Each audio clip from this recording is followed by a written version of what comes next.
देखो बच्चों, आज हम लोग chemical reaction and equation start करने वाले हैं। सबसे पहले आपको बता दूं, क्लास 10th की केमिस्ट्री, फिजिक्स, मैथ इस चैनल पे आपको मिलने वाली कंप्लीट। और मेरा दूसरा सबसे अच्छा इंपॉर्टेंट यही रहेगा, इंटेंट यही रहेगा कि आपको इस चैनल पर मैं वो सारी चीज़ें प्रोवाइड करा पाऊँ जो आपको 10th क्लास के लिए एप्लीकेबल हैं, मतलब फिजिक्स, केमिस्ट्री, मैथ, बायोलॉजी।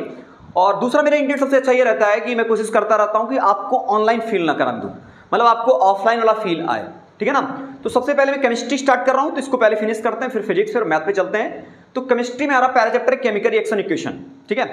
तो केमिकल रिएक्शन इक्वेशन सबसे पहले आता है केमिकल रिएक्शन होती क्या चीज़ है, केमिकल रिएक्शन होता क्या है, ठीक है ना, ये समझने की कोशिश करते हैं। और एक चीज़ और बता दूं, केमिस्ट्री पढ़ते समय आपको एक चीज़ ध्यान रखनी है कि केमिस्ट्री एक ऐसा सब्जेक्ट है जिसमें कि किसी पर्टिकुलर चैप्टर को स्टार्ट कर रहे हो तो केवल उसी की जानकारी नहीं मिलने वाली, उसमें दूसरे चैप्टर का भी इन्वॉल्वमेंट एक दूसरे चैप्टर के साथ रहता है। जैसे केमिकल रिएक्शन इक्वेशन है तो इसमें एसिड बेस सॉल्ट का इन्वॉल्वमेंट रहेगा, मेटल नॉन मेटल का रहेगा, आगे चैप्टर जो कार्बन कंपाउंड पढ़ रहा है वहां के भी आएगा। तो इसका मतलब अगर एक चैप्टर जो पढ़ रहे हो तो उसमें दूसरे चैप्टर का इन्वॉल्वमेंट रहेगा। इस वजह से केमिस्ट्री थोड़ा बोरिंग फील आता है, क्योंकि जो चीज़ पढ़ी नहीं होती उसको भी उसमें इंक्लूड कर देते हैं। लेकिन हम लोग कुछ ऐसा करेंगे कि हम लोग दूसरे चैप्टर का जो इन्वॉल्वमेंट आएगा उसको भी कुछ तरीके से बेसिक तरीके से समझने की कोशिश करेंगे। सबसे पहले आता है chemical reaction and equation, chapter first है हमारा, केमिस्ट्री का चैप्टर फर्स्ट है। बहुत अच्छे समझने की कोशिश करेगा, मजा आएगा, कोई दिक्कत नहीं है। केमिकल रिएक्शन होती क्या चीज़ है, सबसे पहले केमिकल रिएक्शन और इक्वेशन क्या है। तो केमिकल रिएक्शन को डिफाइन करने के कई फंडामेंटल है, मैं थोड़ा बेसिक तरीके से कोशिश कर रहा हूँ। जैसे मान लीजिए ए और बी है, ए बी क्या है, दो पर्टिकुलर अलग अलग सब्सटेंसेस हैं, हमने इनको मिलाया, क्या बना, कोई सी बना। तो अब हम कहें इसमें केमिकल रिएक्शन हो रही कि नहीं हो रही है, तो इसको डिटरमाइन करने के सबसे बेस्ट फंडा ये कि तो ए बी की जो प्रॉपर्टीज अपनी रहेंगी, ए बी की जो प्रॉपर्टीज रहेंगी वो पूरी की पूरी डिफरेंट रहेंगी सी वाले से। मतलब ए और बी मिला होगा जाकर के, नया प्रोडक्ट हमारा सी बना होगा जाकर के। तो इसका मतलब ए बी की जो प्रॉपर्टी रहेंगी वो प्रॉपर्टी सी वाले से डिफरेंट रहेंगी, या सी वाला जो प्रोडक्ट बना हुआ है उसकी प्रॉपर्टी ए बी से डिफरेंट है। मतलब new product form having different properties, इंटरली different properties from the reacting substances. जो सब्सटेंस मिल रहे हैं उनसे जो नया प्रोडक्ट बन रहा है उसकी सबकी प्रॉपर्टी आपस में कैसी है, डिफरेंट है।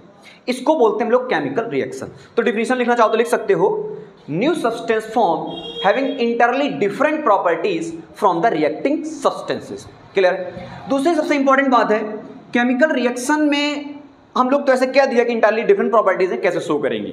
जैसे मैंने कह दिया, आपने साल भर मेहनत करी, पढ़ा आपने, और पढ़ने के बाद आपने कितनी मेहनत करी वो कैसे डिटरमाइन होता है। क्लास में सभी बैठते हैं, 20 बच्चों की स्ट्रेंथ है, अब उसमें कौन बेटर है कौन हमको नहीं पता है, क्योंकि 10th क्लास में अगर 20 बच्चे बैठे हुए हैं तो सबकी अभी तो क्लास सेम है, ड्रेस भी सेम है, बॉयज़ गर्ल्स मेजोरिटी रखा है। अब उसमें कौन डिफरेंट है हम कैसे डिटरमाइन करेंगे, वो डिटरमाइन होता है हमको रिजल्ट के बेसिस पर। जो पढ़ने में अच्छा होगा उसका रिजल्ट अच्छा आएगा, जो स्पोर्ट में अच्छा होगा उसका पोजीशन अच्छा आएगा। तो इसका मतलब हम लोग कैसे डिटरमाइन कर रहे हैं, उसके ऑब्जर्वेशन से। जैसे स्टूडेंट की एक प्रोबेबिलिटी है, कौन अच्छा है बेटर है, उसके हम लोग मार्क्स से डिटरमाइन कर रहे हैं। जो स्पोर्ट में अच्छा है उसके स्पोर्ट्स से हम लोग डिटरमाइन कर रहे हैं अच्छा कौन है। उसी तरीके से केमिकल रिएक्शन को ऑब्जर्व करने के प्रोसेस क्या है।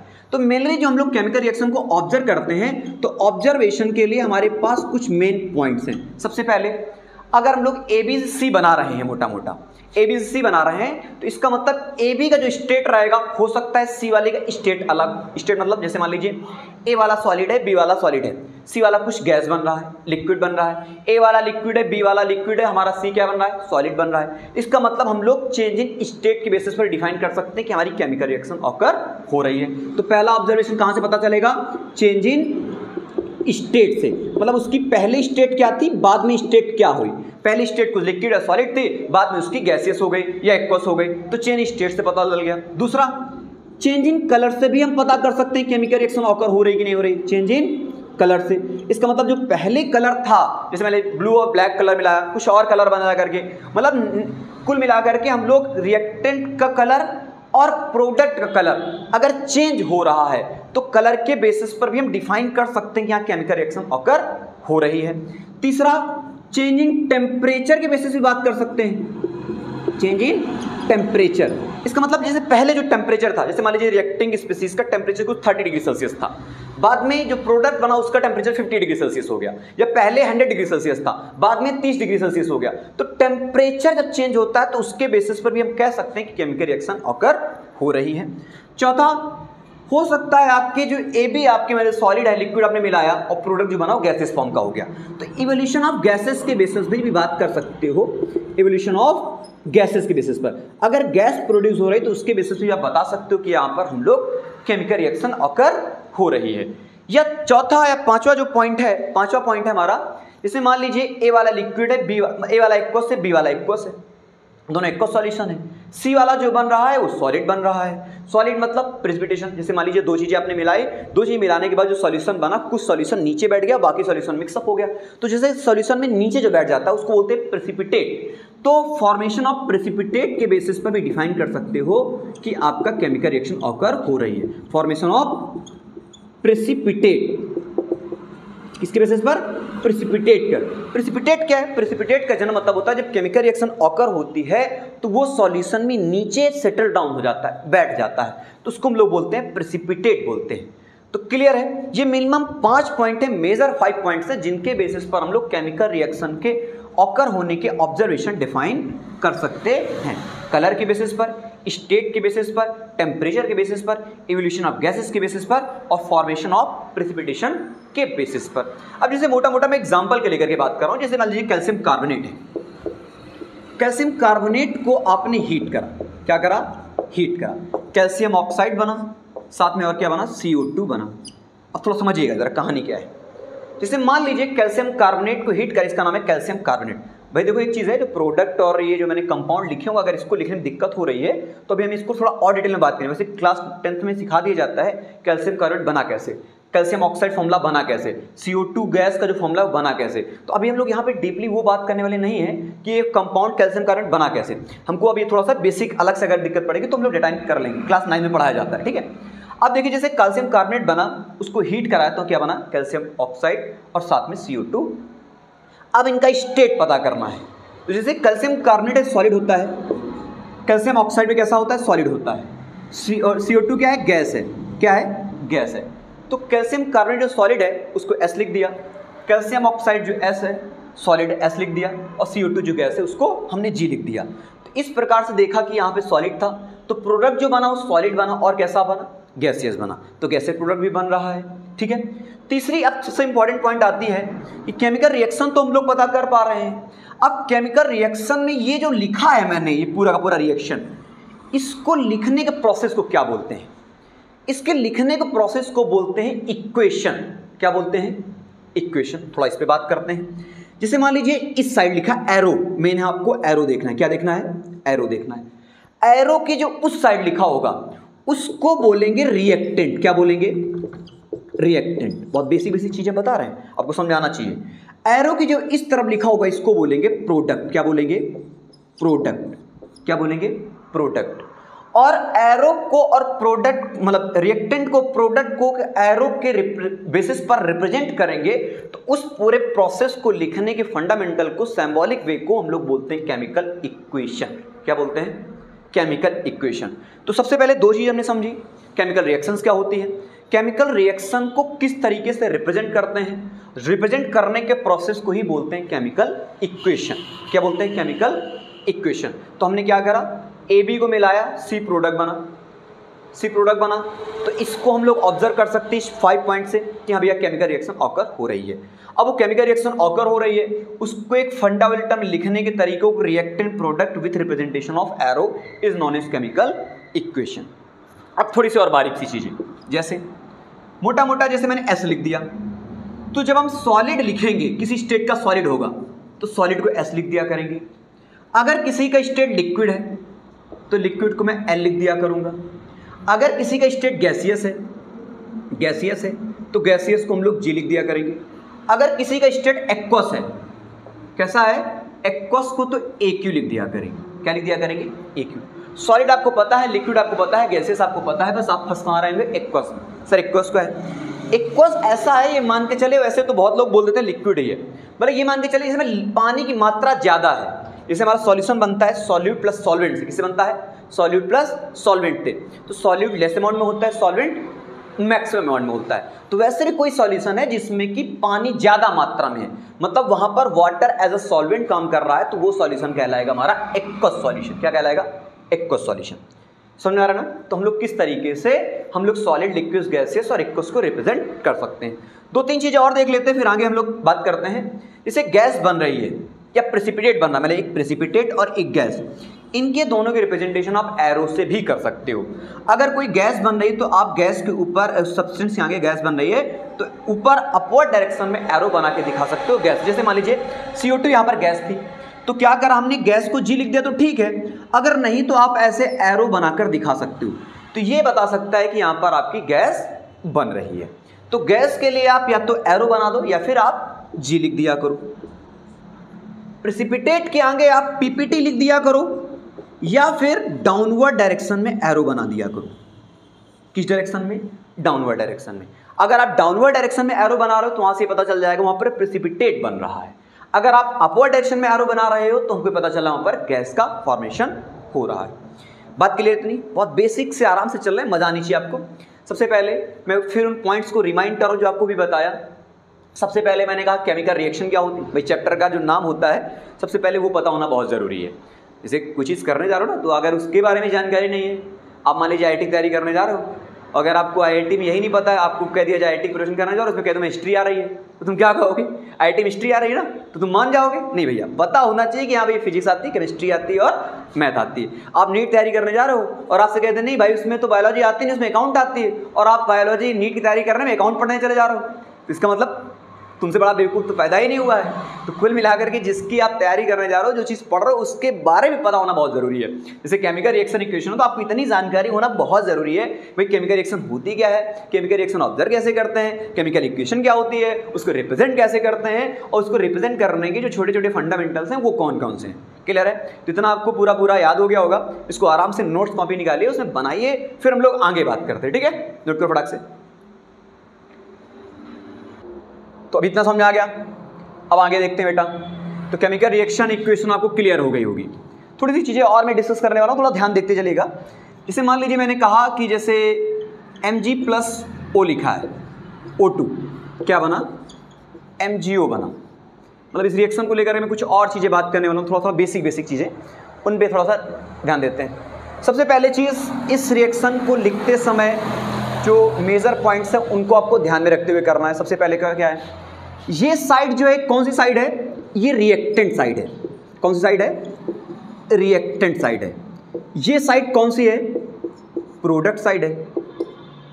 कौन सी साइड है? प्रोडक्ट साइड है। रिएक्टेंट से प्रोडक्ट एक सिंगल एरो से रिप्रेजेंट करा जाता है तो केमिकल इक्वेशन होती है। तो केमिकल इक्वेशन है, दो चीजें मिलकर के एक नया प्रोडक्ट बन रहा है। Mg की प्रॉपर्टीज अलग है, O2 की प्रॉपर्टीज अलग है, MgO की प्रॉपर्टीज अलग है। इसका मतलब एक केमिकल रिएक्शन ऑकर हो रही है। तो केमिकल रिएक्शन और इक्वेशन को आपको एक समझ में आ रहा है। दूसरा सबसे इंपॉर्टेंट पॉइंट आता है बैलेंसिंग का। किसका आता है? बैलेंसिंग का। बैलेंसिंग कैसे करते हैं? जैसे मान लीजिए रिएक्शन लिखी हुई है, इसको मैंने बैलेंस नहीं कहा गया है, तो एक प्रकार का ये रिएक्शन का ढांचा है, इसको बोलते हैं स्केलेटल। क्या बोलते हैं? स्केलेटल। तो जब रिएक्शन को हम लोग बैलेंस नहीं करते, ऐसे लिख देते हैं बिना बैलेंस किए, तो वो कहलाती स्केलेटल इक्वेशन। क्या कहलाती है? Skeletal equation. स्केलेटल इक्वेशन कहलाती है, जिसे ढांचा बोलते हैं। तो एक प्रकार का जब रिएक्शन को बैलेंस नहीं करते हैं तो वो बिना बैलेंस करे हुई रिएक्शन कहलाती है स्केलेटल इक्वेशन। तो अब मेन मुद्दा है, हमको बैलेंस करना जरूरी है कंजर्वेशन के लिए। तो बैलेंस करने का सबसे फंडामेंटल क्या होता है? बैलेंसिंग कहती क्या है? बैलेंसिंग कहती है कि जितने भी आपकी जो रिएक्शन हो रही है, पहली बात तो रिएक्शन होगी, केमिकल रिएक्शन होगी, उसको इक्वेशन में रिप्रेजेंट करना होगा, तब बैलेंसिंग की बात करेंगे।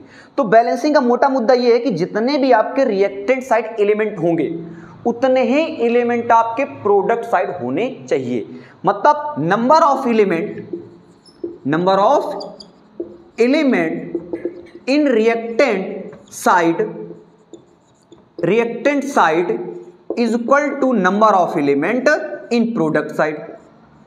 Number of element in product side मतलब number of element reactant side जितने होंगे उतने ही number of element product side होंगे, तो हम लोग कह लेंगे वहां पर बैलेंसिंग हो रही है। जैसे मोटा मोटा मुद्दा यहाँ देखिए, यहाँ पर Mg कितना है? Mg मतलब मैग्नीशियम कितना है? 1 है। इधर Mg कितना है? 1 है। मतलब मैग्नीशियम दोनों तरफ बराबर है, तो इसका मतलब मैग्नीशियम बैलेंस है। इधर ऑक्सीजन कितने हैं? 2 लगा है पीछे, इसका मतलब 2 ऑक्सीजन है। इधर कितने ऑक्सीजन है? एक ऑक्सीजन है। तो अब इधर अगर रिएक्टेंट साइड 2 है तो प्रोडक्ट साइड कितने होने चाहिए? 2। तो जब बैलेंस करते हैं तो हम जिसमें बैलेंस करते हैं तो उसके आगे मल्टीप्लाई करते हैं। भाई इधर 2 करने के लिए क्या करा, 2 का मल्टीप्लाई कर दिया। अब ये 2 कंप्लीट MgO के साथ आगे लगा है, मतलब मैग्नीशियम ऑक्साइड के आगे लगा है। इसका मतलब O के चक्कर में Mg भी 2 हो गए। अब Mg इधर 2 हो गए तो Mg भी उधर 2 करने पड़ेंगे, तो 2 का मल्टीप्लाई इधर भी करना पड़ेगा। तो इधर आप जरा गौर से देखें, रिएक्टेंट साइड Mg 2 है, ऑक्सीजन 2 है, प्रोडक्ट साइड Mg भी 2 है और ऑक्सीजन भी 2 है। इसका मतलब number of element reactant side और प्रोडक्ट साइड हमारे बराबर हैं। तो ये हमारी रिएक्शंस हो गई कैसी? Balance reaction. तो बैलेंस रिएक्शन का फंडामेंटल यही कहता है कि आप एलिमेंट लीजिए रिएक्टेंट साइड कितने हैं और एलिमेंट काउंट कर लीजिए प्रोडक्ट साइड कितने हैं, ये बैलेंस हो गया। इतनी बात क्लियर? तो ये आपका बैलेंसिंग फंडामेंटल हो गया। अगर बिना बैलेंस करे रिएक्शन लिख दे रहे हो तो वो इक्वेशन कहलाएगी स्केलेटल इक्वेशन कहलाएगी। इतनी बात क्लियर? अब तीसरा सबसे मेन फंडामेंटल क्या है? तीसरा सबसे मेन फंडामेंटल है बेटा कि आप जब एरो बनाते हो तो अभी मोटा मोटा ये तो एक इक्वेशन हो गई, दूसरी मैं लिख दे रहा हूँ। इसे लिखा है A + B, एरो बनाकर C दिया। थोड़ा और बेसिक चीज़ें फिर आगे हम लोग बात करते हैं। जैसे A, B और C बनाया तो अब ये हो सकता है कई बार रिएक्शन नॉर्मल बेस हो जाती है। कई बच्चे होते हैं क्लास में, जैसे तुम ही हो, अब तुमको पढ़ने को नहीं कहा जा रहा है तो तुम नहीं पढ़ रहे हो, और पिताजी सुबह डंडा लेके बैठ गए, सुबह 4 बजे तुम उड़ जाओगे, तुम काम नहीं करके और अपनी मर्जी से टीचर कह रहा ठीक है देख लेंगे, और जिस दिन डंडा उठाया उसके दूसरे दिन तुम्हारा पूरा काम कंप्लीट। तो कई बार ऐसा होता है तुम अपनी मर्जी से काम नहीं करते हो ना, समझावन लाल करवाते हैं डंडा। तो वही चीज़ यहाँ भी है, कई बार ऐसा होता है रिएक्शन अपनी मर्जी से नहीं होती है, उसको करवानी पड़ती है, करवाने के लिए कोई तीसरा आता है ना। तो जैसे ए भी रिएक्शन नहीं करना चाह रहे थे और हमको प्रोडक्ट ही चाहिए, आसानी से नहीं मिल रहा था, तो वहाँ पर क्या करते हैं, किसी तीसरे को लाते हैं। जैसे शादी नहीं हो रही थी 2 पेयर में, 2 फैमिली आपस में नहीं मान रही होती हैं, तो क्या करते हैं फिर बिचवानी लगा देते हैं, भैया ऐसा करो तुम दोनों पार्टीज़ को जो भी मिसअंडरस्टैंडिंग उसको कंप्लीट कराओ, लेन देन में थोड़ी कम ज़्यादा करवा दो और ब्याह कैसे न कैसे करवा दो। तो वही यहाँ भी होता है, ये भी चाह रहे होते हैं रिएक्शन हो जाए लेकिन हो नहीं रही होती है, तो होने के लिए यहाँ पर एक कैटलिस्ट यूज़ करते हैं। क्या यूज़ करते हैं? कैटलिस्ट। कैटलिस्ट का सिंपल इतना बनता है जितना बिचवानी काम होता है शादी में, खुद ब्याह नहीं करता करवाता है, तो कैटलिस्ट क्या करता है, खुद रिएक्शन नहीं करता है, क्या करता है, रिएक्शन कराने में मदद करता है कि भैया ऐसा करो यार, ये भी तुम जाओ रिएक्शन करो, जो कमियां आ रही हैं हम तुम्हारी पूरी करवा रहे हैं। तो यहां पर कैटलिस्ट लेते हैं। रिएक्शन जब नहीं हो रही होती है तो रिएक्शन कराने के लिए क्या यूज करते हैं, कैटलिस्ट यूज करते हैं। जैसे मान लीजिए ए भी 2 रिएक्शन है, या हमने कैटलिस्ट कोई भी ले लिया, जैसे मान लीजिए हम लोग मोटा मोटा एक एग्जांपल जैसे रफली बता रहा हूँ, जैसे हीट ले ली, रिएक्शन पॉसिबल नहीं हो रही थी, हमने हीट ले ली, तो जो भी आप कैटलिस्ट लेंगे इस एरो के ऊपर या नीचे लिखते हैं। तो हरदम याद रखिएगा, तो जो हम लोग कैटलिस्ट लेंगे वो एरो के ऊपर रिप्रेजेंट करेंगे, एरो के ऊपर रिप्रेजेंट करेंगे, तो ये हम जानकारी में मिलती है कि भाई साहब इसमें इस रिएक्शन में ये ही आके तीसरा मेंबर इसको रिएक्शन को प्रोसीड करा रहा है। ये भी रिएक्शन नहीं कर रहे थे, थोड़ी हीट दे दी, रिएक्शन पॉसिबल हो गई। तो हीट किसी तरह काम कर रही है, हीट एज अ कैटलिस्ट की तरह बिहेव कर रही है। इतनी जानकारी को समझ में आ गई। तो दूसरी चीज आपको समझ में आई क्या, बैलेंसिंग कैसे करते हैं। बैलेंसिंग में रिएक्टेंट साइड के element is equal to product side के एलिमेंट। तीसरा काम क्या करता है, तीसरा काम आता है अगर रिएक्शन पॉसिबल नहीं हो रही होती है तो क्या यूज करते हैं, कैटलिस्ट। और जो भी कैटलिस्ट यूज करते हैं, हीट लेते हैं, टेम्परेचर बढ़ाते घटाते हैं, कंसंट्रेटेड वाटर लेते हैं, जो भी आप मतलब यहां पर लेते हैं उसको आप एरो के ऊपर लिखते हैं, एरो के ऊपर लिखते हैं। इतना नोट करिए फटाक से, फिर आगे बात करते हैं। देखो जरा, ये 4 इक्वेशन बोर्ड पे आपके लिखी हुई है और इन 4 इक्वेशन को बैलेंस करना है। बहुत आराम से बेसिक तरीके से करेंगे, आपको समझ में आ जाएगा। सबसे पहले जैसे P4 लिखा है, क्या लिखा है, P4। P4 क्या होता है, फास्फोरस होता है। अच्छा, ये P4 ही क्यों लिखते हैं, थोड़ा सा समझ लीजिएगा। ये हाइड्रोजन का H2 लिखते हैं, ऑक्सीजन को O2 लिखते हैं, उसी तरीके से फास्फोरस को जो स्टेबल फॉर्म होता है वो P4 होता है। क्या होता है, P4 होता है। तो P4 O2 से रिएक्शन कर रहा है, P2O5 बन रहा है, P2O5 बन रहा है। आपको इसको बैलेंस करना है, क्या करना है, बैलेंस करना है। तो जरा गौर से देखो, इधर फास्फोरस कितने हैं, अब देखो आपको क्या पकड़ना है, number of element in reactant side is equal to number of element in product side, है ना। आपको बैलेंस करना बहुत आसानी समझ आ जाएगा। इधर देखो फास्फोरस कितने हैं, 4। सबसे पहले मेन एलिमेंट को पकड़ा करो, हाइड्रोजन ऑक्सीजन को आखिरी में रखा करो और बाकी एलिमेंट को पहले बैलेंस करें। थोड़ा रफली ऐसा याद रखिएगा दिमाग में कि भैया हमको हाइड्रोजन ऑक्सीजन को बाद में करना है, सबसे पहले मेन एलिमेंट है उसको बैलेंस करना है। जैसे ऑक्सीजन, तो मैं ऑक्सीजन को पहले नहीं ले रहा हूं, मैं पहले किसको ले रहा हूं, फास्फोरस को ले रहा हूं। तो फास्फोरस इधर कितने हैं, 4, इधर कितने हैं, 2। तो 4 करने क्या करोगे, 2 को गुणा करोगे, तो 2 का मल्टीप्लाई आगे कर दिया इसमें। अब इधर 4 फास्फोरस हो गए, अब बचा कौन, ऑक्सीजन बैलेंस करना। तो इधर ऑक्सीजन कितने हो गए 5, इधर ऑक्सीजन 1 के हैं, और 2 5 दूनी 10, मतलब इधर ऑक्सीजन कितने हो गए 10, इधर कितने 2, 10 करने में क्या करोगे 5 का मल्टीप्लाई, क्या करोगे 5 का मल्टीप्लाई। जरा गौर देखो, फॉस्फोरस 4 थे, फॉस्फोरस 4 हो गए, ऑक्सीजन 5 दूनी 10, ऑक्सीजन 5 दूनी 10, बैलेंस हो गया। सिंपल सा फंडामेंटल है। जरा इसको अपने मन से करने के देखो, जरा गौर देखो, सोडियम कितना है 1, सोडियम कितना है 1, बैलेंस है। हाइड्रोजन कितने हैं 2, हाइड्रोजन कितने 2 और 1, ऑड नंबर फंस रहा है, हाइड्रोजन 3 हो गए। तो ऑड नंबर में क्या करा करो, फिर ऐसी जानकारी लीजिए, इसको डबल कर दें, क्या कर दें डबल कर दें।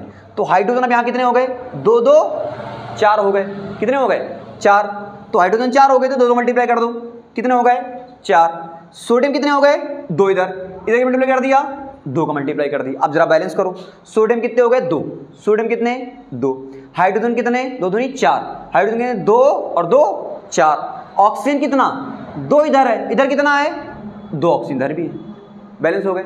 समझ में आया नहीं समझ में आया, ये वाली करके देखो अपने समझ में आ जाएगा। ये एक जिंक है, सिल्वर नाइट्रेट AgNO3, AgNO3 एक साथ गिना करो, ठीक है। तो ये जिंक है और ये सिल्वर नाइट्रेट है, ये जिंक नाइट्रेट है और ये क्या है Ag है। जरा गौर देखो, जिंक कितना है 1, ये जिंक कितना इधर 1, सिल्वर कितना है 1, सिल्वर कितना है 1। अब NO3 कितना है इधर, NO3 के बाद कुछ नहीं 1 का मल्टीप्लाई, कुछ नहीं लिखा तो 1 माना जाएगा, इसका मतलब NO3 1 है। इधर NO3 कितने हैं 2, भाई NO3 के आगे होल टॉइल लगा ना, ये नीचे ये 2 लगा है, इसका मतलब NO3 यहाँ 2 है। तो यहाँ NO3 1 है, 2 मल्टीप्लाई क्या करोगे 2 का नहीं 2 मल्टीप्लाई करोगे तो 2 आगे कर दिया। अब जब तुमने 2 का मल्टीप्लाई करा तो सिल्वर भी तो 2 हो गए, सिल्वर 2 हो गए तो सिल्वर इधर 1 ही है, 2 का नहीं क्या करोगे 2 का मल्टीप्लाई। भैया ध्यान देते चलो आ रहा समझ में। अब ये इसको जरा बैलेंस करो, अपने मुझे समझ में आ जाएगा आसानी से। लेड PbNO3 का होल टॉइल लेड नाइट्रेट, Pb 1 है, इधर Pb कितना है 1 है, NO3 कितने इधर 2 है, इधर NO3 कितना है 1, क्या कर दें 2 का मल्टीप्लाई कर दें। NO3 कितने हो गए 2 हो गए। अब 2 का मल्टीप्लाई करा तो पोटेशियम भी तो 2 हो गए, पोटेशियम 2 हो गए, इधर पोटेशियम के कितना है 1, तो इधर 2 मल्टीप्लाई कर दो, कितने हो गए 2 हो गए।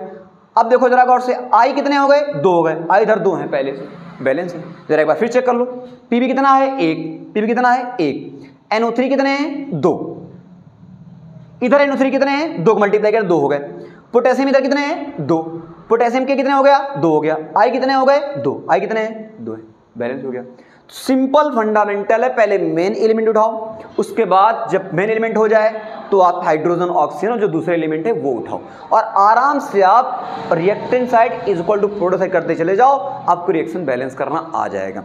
इतनी प्रैक्टिस करके आप इतने नोट करो, फिर एनसीईआरटी के कुछ क्वेश्चन आपको टिक कराएंगे हम आपको, पीडीएफ आपको ग्रुप में मिल जाएगी, उस पीडीएफ से जो क्वेश्चन 10-15 होंगे उनको घर में बैलेंस करना आसानी से आपको समझ में आ जाएगा। जो बच्चे आपको पीडीएफ नहीं है उन बच्चों को मैं बता रहा हूँ एनसीईआरटी के क्वेश्चन को ही आप कर लीजिए, इंटेक्स एक्सरसाइज के, आराम से आपको बैलेंस समझ में आ जाएगी। क्लियर है, इसको नोट करिए आसानी से, फिर आगे बात करते हैं हम लोग।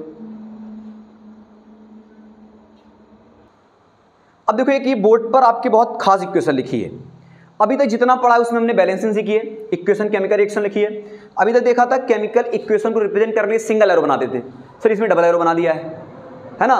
दूसरी चीज़ हीट हमने यहाँ लिख दी, हमने कहा था हीट ऊपर लिखते हैं, हमने हीट यहाँ लिख दी है। तो इन चीज़ों को अब इस रिएक्शन से समझने की कोशिश करते हैं। सबसे पहले तो आप एक ही काम कर सकते हो जो कि इंपॉर्टेंट है, जो बैलेंसिंग। बैलेंस कर लीजिए, N2 यहाँ पर कितने हैं 2 है, H2 यहाँ पर कितना है 2 है, यहाँ पर NH3 लिखा है। बता दूं ये नाइट्रोजन गैस है, ये हाइड्रोजन और ये अमोनिया है। NH3 क्या होता है अमोनिया होता है। तो ये हाइड्रोजन नाइट्रोजन 2 हाइड्रोजन 2 है, यहाँ पे 2 मल्टीप्लाई कर दिया, नाइट्रोजन कितने हो गए 2 हो गए। हाइड्रोजन कितने हो 3 दूनी 6, इधर कितने 2, कितने मल्टीप्लाई कर दिया 3 का मल्टीप्लाई कर दिया, इक्वेशन बैलेंस हो गई। अब बैलेंस तो आप कर ही लोगे, मुझे लगता है बहुत समझदार आदमी हो, ढंग का समझ में आ रहा है आपको, तो बैलेंस आप कर लोगे। अब तो समझा इतना क्वेश्चन करने के बाद। सबसे इंपॉर्टेंट चीज़ यहाँ पर डबल एरो क्या चीज़ है। अभी तक हमने जितनी भी रिएक्शनें लिखी, जितनी बैलेंसिंग लिखी है, प्रैक्टिस की तरफ बताया कि इक्वेशन को सिंगल एरो से प्रिंट करते हैं। तो ये डबल एरो हमको बताता है कि रिवर्सिबल कैसी है, मतलब रिएक्शन कैसी है रिवर्सिबल, कैसी है रिवर्सिबल। सिंगल एरो बताता है कि वो इरिवर्सिबल है। इरिवर्सिबल, रिवर्सिबल मतलब क्या है इरिवर्सिबल, ठीक है। रिवर्सिबल इरिवर्सिबल का मतलब समझते हैं। रिवर्सिबल का मतलब होता है कि जो रिएक्टेंट से प्रोडक्ट बन रहा है वो प्रोडक्ट फिर से रिएक्टेंट बन सकता है। मतलब क्या है, जैसे मैं कह दूं ए और बी को तोड़ा, सी बना, सी प्लस डी बना, तो सी प्लस डी से फिर ए प्लस बी बन जाएगा। ए प्लस बी से सी प्लस डी बना, और मैं कह दूं अगर डबल एरो बना दे रहा हूं तो इसका मतलब सी प्लस डी से फिर ए प्लस बी बन जाएगा। तो वही कहानी यहां पर भी है, अगर डबल एरो है तो इसका मतलब वो रिएक्शन कैसी है, रिवर्सिबल है। मतलब अगर आप नाइट्रोजन हाइड्रोजन से मिला करके अमोनिया बना रहे हो तो इसका मतलब अमोनिया से फर्दर फिर आपका क्या बन जाएगा, N2 प्लस H2 बन जाएगा। तो डबल एरो ये बताता है कि ये रिएक्शन कैसी है, रिवर्सिबल है। अगर सिंगल एरो है तो सिंगल एरो का मतलब आपका A प्लस बी से जैसे C बन रहा है, A प्लस बी से आपका C बन रहा है, तो इसका मतलब C से फिर A प्लस बी नहीं बन सकता है। तो ये रिएक्शन कहलाती है इरिवर्सिबल। क्या कहलाती है, इरिवर्सिबल। तो सिंगल एरो और डबल एरो का सिर्फ इतना ही डिफरेंस है कि रिवर्सिबल और इरिवर्सिबल। तो डबल एरो है तो रिवर्सिबल, मतलब फिर से हम लोग प्रोडक्ट से रिएक्टेंट बना सकते हैं, और आपका सिंगल एरो से मतलब प्रोडक्ट से रिएक्टेंट बनाना मुश्किल हो सकता है। दूसरी कुछ खास बातें जो आगे हम लोग बात करेंगे चैप्टर में, कह रहा हूं ना, अभी केमिस्ट्री है तो केमिस्ट्री में क्या होता है, मिक्सअप होता है। कुछ चीजें यहाँ पर थोड़ा उसका डिस्कस कर दिया जाएगा कि डिटेल एनालिसिस आगे चैप्टर में करेंगे। जैसे एसिड बेस सॉल्ट चैप्टर है, मेटल नॉन मेटल है, हमारा कार्बन कंपाउंड है, तो बहुत सी चीजें यहाँ पर उनका थोड़ा थोड़ा सा व्यू मिलेगा पहले चैप्टर में, लेकिन उनकी एनालिसिस, डिटेल एनालिसिस हमको आगे मिलेगी। लेकिन अब कोई चीज़ यहाँ रिप्रेजेंट करी गई है तो बिना बताए हम कहाँ जा सकते हैं, जा ही नहीं सकते हैं। तभी तो तुम पढ़ रहे हो हमसे, नहीं हमसे क्या पढ़ोगे, किसी और ही से पढ़ लोगे ना। जैसे मान लीजिए आप प्रोडक्ट साइड हीट लिखी है, ये रिएक्टेंट साइड है, थोड़ा समझिएगा। A प्लस बी हमने बनाया C प्लस डी, एक ये रिएक्शन लिखी है। अब ये रिएक्टेंट साइड है, कौन सा है, रिएक्टेंट साइड है। ये कौन सा है, प्रोडक्ट साइड है। बहुत कुछ चीज़ें हैं जो माइनर है, लेकिन उनको पता होना बहुत ज़रूरी है। रिएक्टेंट साइड जैसे आपका ए बी रिएक्ट नहीं कर रहा था, तो आपने क्या करा, ए बी को कुछ हीट देके उनको रिएक्ट करा दिया, हीट दे करके, मतलब आपने रिएक्टेंट को हीट दे दी। जो आप किसी भी रिएक्शन को रिएक्टेंट की तरफ हीट दे करके कराते हैं तो वो कहलाती है इंडोथर्मिक रिएक्शन। कौन सी, इंडोथर्मिक रिएक्शन। कौन सी रिएक्शन कहलाती है बेटा, वो कहलाती इंडो। इंडो का मतलब होता है अंदर, मतलब आप रिएक्टेंट साइड अगर हीट दे रहे हो तो वो कहलाएगी रिएक्टेंट वाली, मतलब रिएक्टेंट साइड हीट देने के बाद वो कहलाएगी इंडोथर्मिक। लेकिन अगर ऐसा हो रहा है कि आपका जैसे A प्लस बी से C प्लस डी बना और C प्लस डी के साथ अगर हीट निकली, C प्लस डी के साथ हीट निकली, तो ये हीट कौन से साइड आ गई, प्रोडक्ट साइड आ गई। तो जब प्रोडक्ट साइड हीट आती है तो वो कहलाती है रिएक्शन आपकी एक्सोथर्मिक रिएक्शन। कौन सी कहलाती है, एक्सोथर्मिक रिएक्शन। क्योंकि एक रिएक्शन के बेसिस पर आप 6-7 प्रॉपर्टी को डिफाइन कर सकते हो। जैसे यही रिएक्शन थी, इस रिएक्शन सबसे पहले बैलेंसिंग करी, दूसरा देखा रिवर्सिबल रिएक्शन भी है, तीसरा देखा हीट हमारी निकली प्रोडक्ट साइड, तो कौन सी रिएक्शन हो गई, एक्सोथर्मिक हो गई। अभी टाइप ऑफ रिएक्शन की बात करेंगे, जब दो एलिमेंट या दो प्रोडक्ट मिलते हैं, रिएक्टेंट मिलते हैं, एक सिंगल प्रोडक्ट बनाते हैं तो कॉम्बिनेशन रिएक्शन होती है। इसका मतलब एक रिएक्शन की अलग अलग प्रॉपर्टीज हो सकती हैं। कॉम्बिनेशन रिएक्शन के साथ साथ एक्सोथर्मिक हो गई, रिवर्सिबल रिएक्शन हो गई, तो एक रिएक्शन अलग अलग प्रॉपर्टीज शो करती है। जैसे यहाँ पर ये वाली रिएक्शन दो एलिमेंट मिल रहे हैं तो क्या बन रहा है, सिंगल प्रोडक्ट बन रहा है। तो अभी आगे बात करेंगे टाइप रिएक्शन पे, वहाँ पे कॉम्बिनेशन रिएक्शन हो जाएगी। प्रोडक्ट साइड हीट निकल रही तो कौन सी रिएक्शन हो गई, एक्सोथर्मिक हो गई। डबल एरो साइड रिएक्शन है तो कैसी रिएक्शन हो गई, रिवर्सिबल रिएक्शन हो गई। तो एक प्रकार का इन चीज़ों को आप मेंशन कर करके पूरी जानकारी हासिल कर सकते हो। अब हमारा इसके बाद नेक्स्ट टॉपिक है जो कि हम अगले लेक्चर्स पर कंटिन्यू करेंगे, वो टाइप ऑफ रिएक्शन पर है। मेनली अब जो रिएक्शन है पढ़ रहे हैं इनको हम डिफाइन करेंगे कि ये कौन सी रिएक्शन है, इसमें कौन सा फंडामेंटल लग रहा है। तो अभी सिर्फ आपको इस लेक्चर से 2 ही 3 चीज़ें मोटा मोटा याद रखना है। सबसे पहले केमिकल रिएक्शन होता क्या है, केमिकल रिएक्शन में सिंगल एरो से रिप्रेजेंट कर रहे हैं तो कौन सी रिएक्शन होगी, रिवर्सिबल, इरिवर्सिबल, इन पे फंडामेंटल काम करना है। दूसरा सबसे इंपॉर्टेंट काम करना है आपको बैलेंसिंग पे, बैलेंसिंग के साथ साथ उसके स्टेट पर, मतलब सॉलिड है, लिक्विड है, प्रोडक्ट है, ठीक है। फिर उसके बाद आपको बात करनी सबसे इंपॉर्टेंट वो ये बात करनी है उसमें रिएक्टेंट और प्रोडक्ट को आपको डिटरमाइन करना आना चाहिए, प्रोडक्ट रिएक्टेंट को डिटरमाइन करना आना चाहिए, बैलेंसिंग आनी चाहिए। तब हम नेक्स्ट लेक्चर पर बात कर पाएंगे, उसमें टाइप ऑफ रिएक्शन पे कंटिन्यू करेंगे। तो मुझे लगता है आपको बहुत अच्छे समझ में आया होगा। तो अब हम लोग मिलते हैं फिर नेक्स्ट वीडियो में कि हम लोग टाइप्स ऑफ रिएक्शन बात करेंगे। क्लियर है, ठीक है, ओके।